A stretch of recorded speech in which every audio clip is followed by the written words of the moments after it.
नीरज, और कितना वक्त लगेगा तुम्हें उठाकर तैयार होने में? कॉलेज के लिए देरी हो रही है ना? तुम्हें अब बिल्कुल भी डर नहीं रहा और सारी कंप्लेंट्स तुम पर ही है। इस बार चुप नहीं बैठूंगा, याद रखना।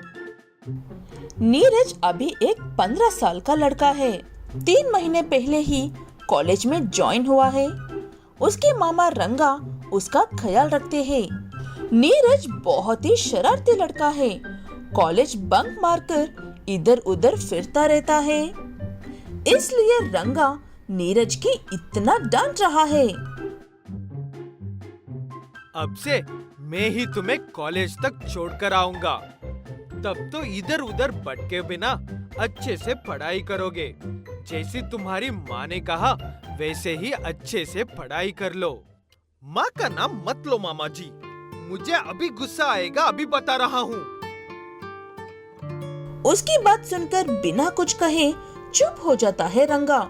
ऐसे ही नीरज को कॉलेज के पास छोड़कर खुद भी काम पर चला जाता है। असल में नीरज एक अच्छा लड़का ही था, लेकिन 4 महीने पहले नीरज की तबीयत खराब होने पर डॉक्टर्स उसका ऑपरेशन करना पड़ेगा कहते हैं। उतने पैसे बनना पड़ेगा कहकर अचानक से उसकी माँ कहीं चली जाती है। इसलिए नीरज तब से अपनी माँ का नाम सुनते ही बहुत ज्यादा गुस्सा हो जाता है। इसलिए उस दुख से बचाने के लिए ऐसे अजीब काम करता है। रंगा अपने काम पर जाकर ऐसी सोच में पड़ जाता है। नीरज गलती से एक बार भी अपनी माँ का नाम सुनना भी पसंद नहीं कर रहा है, लेकिन उसकी माँ ऐसी नहीं है कहकर कैसे कहूँ? उसकी माँ कितनी अच्छी माँ है कहकर कैसे समझाऊं उसे? ऐसे कहते हुए पुरानी यादों में खो जाता है रंगा। नीरज की माँ का नाम शांति है। घर वालों की मर्जी के खिलाफ शादी करके दूर चली जाती है शांति। नीरज के जन्म से कुछ दिन पहले ही एक एक्सीडेंट में उसके पिता की मौत हो जाती है। उसके बाद से एक अकेली अनाथ हो जाती है शांति। मेरे अपने घर वालों से दूर जाकर शादी करने पर अब मुझे सजा मिल रही है। अब मैं और मेरा बच्चा अनाथ हो गए हैं। ऐसे दुखी होते हुए गर्भवती होने के बावजूद भी उसके पति का रिक्शा चलाती है 2 वक्त का खाना खाने के लिए। ऐसे सुबह से शाम तक काफी मेहनत करने के बाद घर पहुंचती है। चाहे कुछ भी हो जाए, मुझे बहुत मेहनत करके अपने बच्चे को अच्छी पढ़ाई पढ़ाना होगा। ऐसे कहते हुए हर रोज गर्भवती होने के बावजूद भी सुबह से शाम तक मेहनत करती रहती है शांति। ऐसे एक दिन जन्म देने का समय आने पर अकेले ही अस्पताल जाती है। ऐसे वहाँ पर नीरज को जन्म देती है, लेकिन लड़का हुआ है कहकर कुछ देर खुश होने से पहले ही एक बुरी खबर सुना देता है डॉक्टर शांति को। तुम्हारे बेटे के दिल में समस्या है शांति। उसके ठीक करने के लिए 10 लाख तक खर्चा हो सकता है। उस बच्चे की जान को उतना खतरा है, सोच समझकर बताओ। वो बात सुनते ही एक बहुत बड़ा झटका लगता है शांति को और अचानक से उसका दिमाग काम करना बंद कर देता है।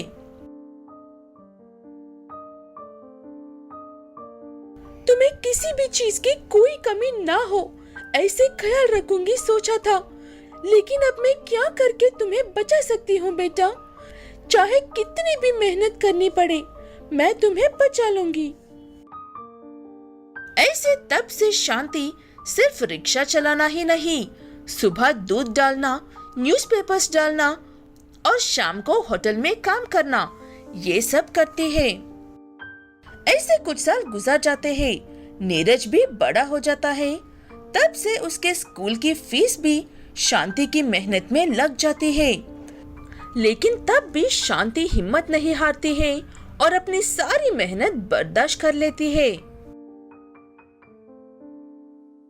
नीरज बेटा, तुम अच्छे से पढ़कर एक अच्छे स्थान पर होना चाहिए। पैसों के लिए किसी के भी सामने हाथ नहीं फैलाना। मैं बहुत अच्छे से पढ़ाई करूंगा माँ, और एक अच्छी सी नौकरी करके आपको ये मेहनत नहीं करने दूंगा। वो बातें सुनकर बहुत खुश होती है शांति। ऐसे ही स्कूल भेजती है नीरज को। लेकिन कुछ ही देर बाद स्कूल से फोन आता है। नीरज के दिल में दर्द हो रहा है कहकर, और उसे हॉस्पिटल लेकर गया है कहकर। वो बात सुनते ही हॉस्पिटल भागती है शांति। जल्दी से ऑपरेशन नहीं किया तो बहुत खतरा हो सकता है शांति। मैंने ये बात तुम्हें नीरज के जन्म के दिन ही बताई थी, फिर भी तुम बहुत देर कर दी है। वो बातें सुनने के बाद शांति के पास और कोई रास्ता नहीं था, इसलिए एक खत लिखकर उस खत को कैसे भी करके उसके भाई तक पहुंचाने को कहकर अपने बेटे को आखिरी बार देखकर वहां से चली जाती है शांति। फोन की आवाज से पुरानी यादों से बाहर आता है रंगा। आपका लड़का कॉलेज में पीकर आकर हलचल मचाने की वजह से उसे पुलिस वाले अपने साथ लेकर गए हैं। वो बात सुनकर रंगा भागकर पुलिस स्टेशन जाकर जैसे तैसे करके नीरज को वहां से घर लेकर आकर एक थप्पड़ मारकर ऐसे क्यों किया पूछता है। जब मैं छोटा था तब माँ हमेशा मुझे अच्छे से पढ़ने को कहती थी, लेकिन जब मेरी तबीयत खराब हुई तो माँ मुझे छोड़कर भाग गई। इसीलिए मैं माँ की उस इच्छा को पूरी नहीं करूंगा। मैं नहीं पढ़ूंगा। तब रंगा नीरज को सारी सच बताता है। उस दिन शांति का खत मिलने पर ही उसे भी ये बात पता चली है कि नीरज को शांति का दिल निकल कर लगाया है। ऐसे ही उसके मरने से पहले कमाए हुए पैसों से ही अब तक रंगा उसे किसी चीज की कोई कमी नहीं हुए बिना देख रहा है कहता है। वो बात सुनने के बाद वहाँ पर होश खोकर बैठ जाता है नीरज। तब से अपनी माँ की कही हुई हर बात को याद करके उसी तरह रहता है और एक कामयाब इंसान बनता है। माँ का प्यार कभी भी व्यर्थ नहीं होता है, ये कहने के लिए शांति एक और उदाहरण है।